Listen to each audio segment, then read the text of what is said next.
Hey YouTube, in this video I'm going to be reviewing the Apple Watch Series 3. So, let's get into it.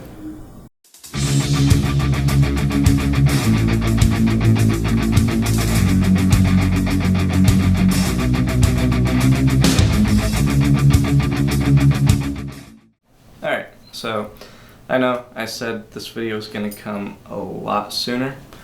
I apologize, I've been really busy. Anyway, so let's get into it. I'm gonna skip all of the major features of the Series 3 Apple Watch. Apple Watches in general, I guess. Because I assume that most of y'all have already seen an Apple Watch, you've seen a commercial, you've watched a YouTube video about it. So you know what the features are and you just want, another person reviewing it. I know when I tried to look up reviews, I couldn't really find any specifically for the Series 3 Apple Watch. They were more for the original one and the Series 2. So, here I am, finally making my review, like, 3 months, maybe more late. Sorry. So, anyway, you have your apps, music, toggles for mute and do not disturb. You can answer your texts, your calls, pretty much anything you need to have quick access to, especially your notifications. Also, with it being the third generation of the Apple Watch, I'll just quickly go over why you should choose it compared to the Series 1 or 2. Speed. Speed is the largest reason I think that you should choose a Series 3. Apple says, I believe it's 70% faster than the Series 2, so just imagine how much faster it is than the Series 1. You have Hey Siri, so your apps will launch a lot faster. It also has 768 megabytes of RAM compared to 512 from I believe the Series 1 and 2 both had 512. The Series 1 might have had 256, I'm not sure.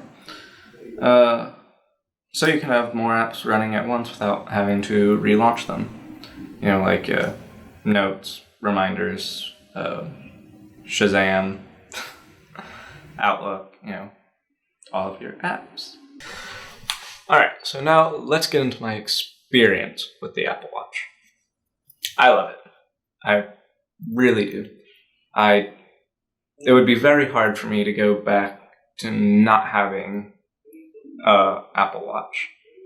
I've just gotten so used to being able to glance at it, to obviously see the time, play, pause music, access to Siri on my wrist, checking my notifications without having to actually pull my phone out of my pocket. It's just so easy, and it's so nice. And then, of course, watch features like a stopwatch and alarm, which, yes, I have on my phone, but 2 alarms are better than 1, right? So, all of these things, they're just so much faster. All of those little, having to pull out your phone to do all of this stuff, now just being able to look at my wrist and do it all. If I want Do Not Disturb on, I can just put it on my watch, and then it automatically puts my phone on Do Not Disturb.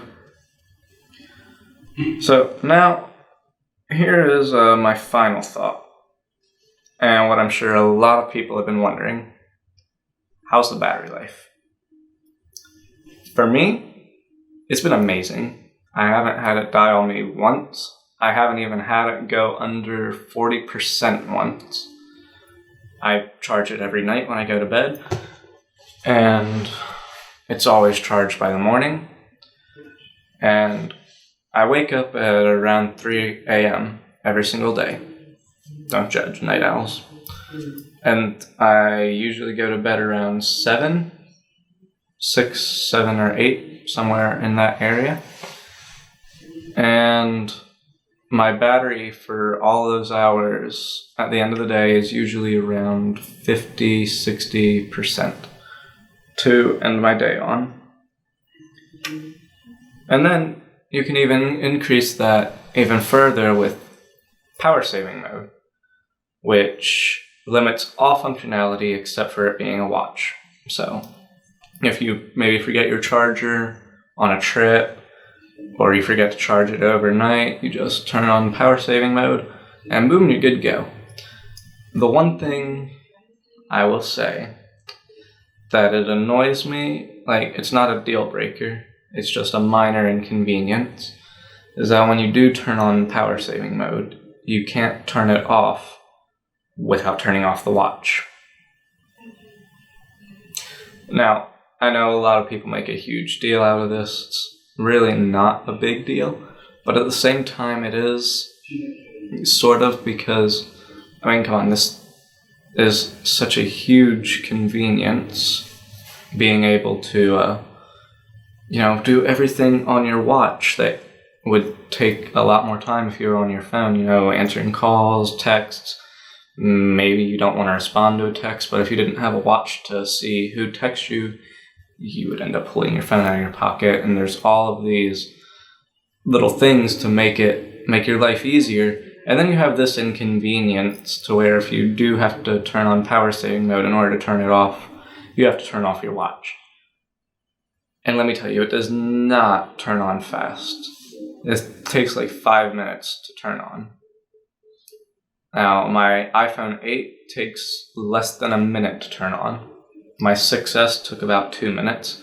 My watch is painfully slow at turning on. It really is. So while it's not a deal breaker, it still is like, why Apple? I don't think it would be that difficult to enable you to turn power saving mode on and off without having to turn on and off your watch. Anyway, I digress. So, yeah. I guess that's it for my review. If you learned something, like. If you didn't, dislike, comment, and tell me what you think. Next, I believe I will be bringing a review of the Apple AirPods. Oh, one more thing before I go. So, get a screen protector for your Apple Watch. Just trust me. Because I have this scratch on my watch. I don't know how it got there. It's not very noticeable, but at the same time, it's bugging me knowing that it's there. So, there you go. That's it for the video. Peace.